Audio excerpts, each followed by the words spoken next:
Hai Li. Pengen ngapain? Ih, coba kan duduk, ada berita beneran. Berita apa nih?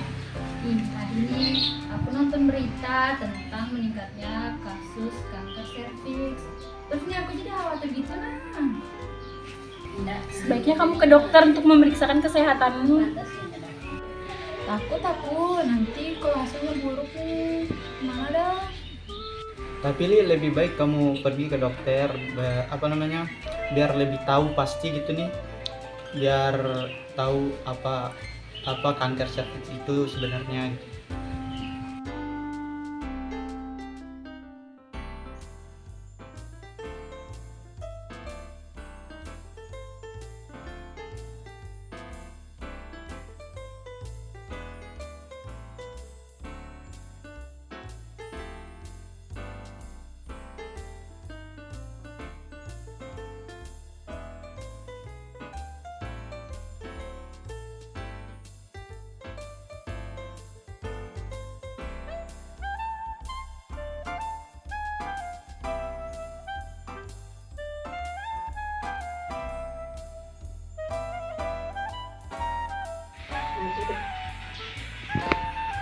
Bagaimana saran kalian tentang diskusi kita di forum tadi malam?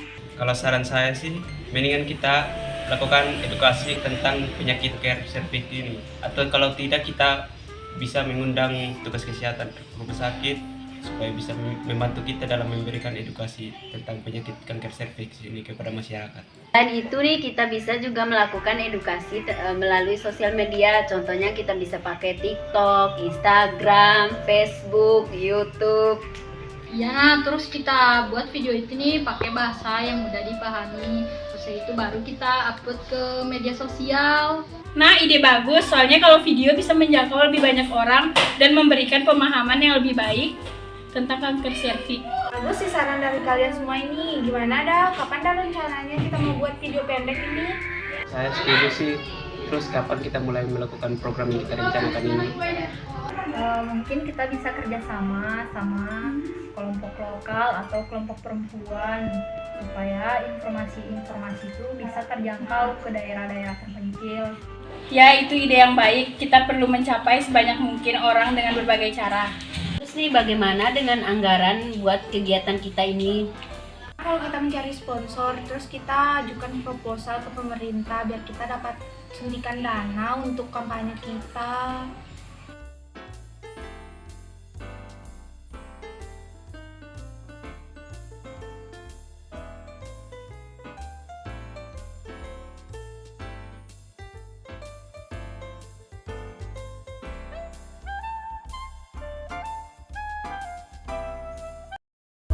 Kanker serviks itu adalah kanker yang muncul di bagian bawah rahim yang terhubung ke vagina. Penyebabnya bisa karena human papilloma virus atau karena infeksi menular seksual.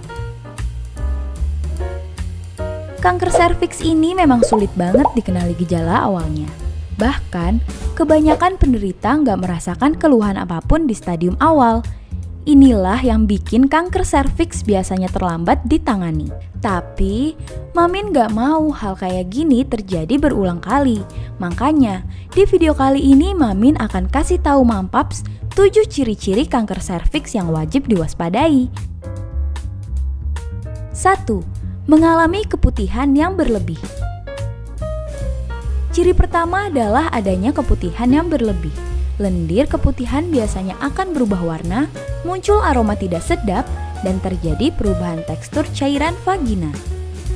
Yang kedua, menstruasi yang berkepanjangan.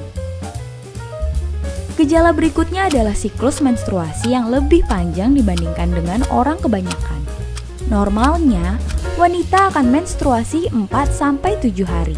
Tapi kalau mams menstruasi sampai 2 minggu atau mengalami 2 kali menstruasi dalam sebulan, bisa jadi itu merupakan tanda kanker serviks.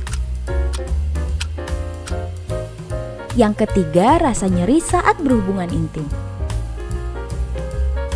Nyeri panggul saat berhubungan intim bisa jadi salah satu gejala kanker serviks stadium lanjut. Rasa nyeri ini pastinya akan membuat tidak nyaman saat sedang berhubungan. Namun, Nyeri berhubungan intim ini juga bisa jadi salah satu tanda penyakit lain seperti endometriosis atau fibroid. Yang keempat, pendarahan vagina. Gejala berikutnya adalah pendarahan vagina yang tidak normal. Pendarahan ini dapat terjadi lebih banyak ataupun lebih sedikit dari menstruasi biasanya. Dapat terjadi di antara periode menstruasi atau bahkan pada wanita yang sudah menopause. Yang kelima, frekuensi buang air kecil meningkat. Kondisi ini biasanya disebabkan oleh sel kanker yang tumbuh mengelilingi leher rahim, lalu menyebar hingga ke kandung kemih. Karena sistem reproduksi wanita terletak dekat kandung kemih dan uretra, tumor atau pembengkakan dapat menyebabkan gejala yang mirip dengan infeksi saluran kemih, seperti rasa terbakar atau sakit saat buang air kecil dan frekuensinya meningkat. Yang keenam, pembengkakan kaki. Kaki membengkak atau terasa nyeri adalah ciri-ciri kanker serviks yang mudah untuk dikenali, Mampaps. Kondisi ini dapat terjadi ketika sel kanker menekan pembuluh darah di panggul, sehingga menghambat sirkulasi ke kaki. Akibatnya, terjadi penimbunan cairan yang membuat kaki menjadi bengkak. Yang ketujuh, keluar urin atau feses dari vagina. Saat sudah memasuki stadium lanjut, kanker serviks dapat mempengaruhi fungsi vagina. Hal ini bisa menimbulkan kebocoran urin atau keluarnya tinja dari vagina. Cara mencegah resiko terkena kanker serviks. Yang pertama, melakukan screening serviks atau pap smear. Melakukan pemeriksaan panggul dan pap smear ke dokter secara berkala adalah salah satu cara yang direkomendasikan untuk mendeteksi dini kanker serviks. Melalui pemeriksaan ini, dokter dapat mengetahui apakah terdapat kelainan pada sel-sel leher rahim. Pemeriksaan pap smear dianjurkan untuk dilakukan setiap 3 tahun pada wanita berusia 21 sampai 29 tahun dan setiap 3 sampai 5 tahun pada wanita berusia 30 sampai 65 tahun. Yang kedua, menjauhi perilaku seks beresiko. Penting banget untuk mempraktikkan seks aman. Caranya dengan tidak bergonta-ganti pasangan dan menggunakan kondom saat berhubungan seksual. Jika ingin melakukan hubungan seksual tanpa kondom, pastikan juga pasangan kita tidak memiliki penyakit menular seksual ya. Yang ketiga, melakukan vaksinasi kanker serviks atau vaksin HPV. Vaksin bisa diberikan kepada anak perempuan sejak usia 10 sampai 13 tahun dengan dosis pemberian ulang hingga 3 kali dalam waktu 6 bulan. Jika belum pernah mendapatkan vaksin HPV di usia anak-anak atau remaja, maka pemberian vaksin HPV bisa dilakukan pada usia dewasa sesuai pertimbangan dokter. Yang keempat, tidak merokok. Merokok atau sering menghirup asap rokok bisa membuat wanita lebih rentan terkena kanker serviks. Oleh karena itu, lebih baik menghindari kebiasaan yang satu ini ya.